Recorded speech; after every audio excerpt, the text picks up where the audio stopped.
যেই মানুষে আমি আল্লাহ এত আদর করে বানাইলাম।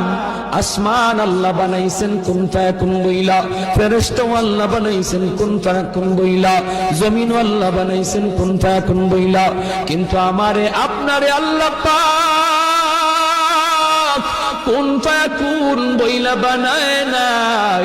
আমাকে আপনাকে যখন আল্লাহ বানাইছে, খালাকতু বিয়াদাইয়া, আল্লাহ বলে আমি আমার নিজের হাত দিয়া বান্দা বান্দিরে বানাইছি।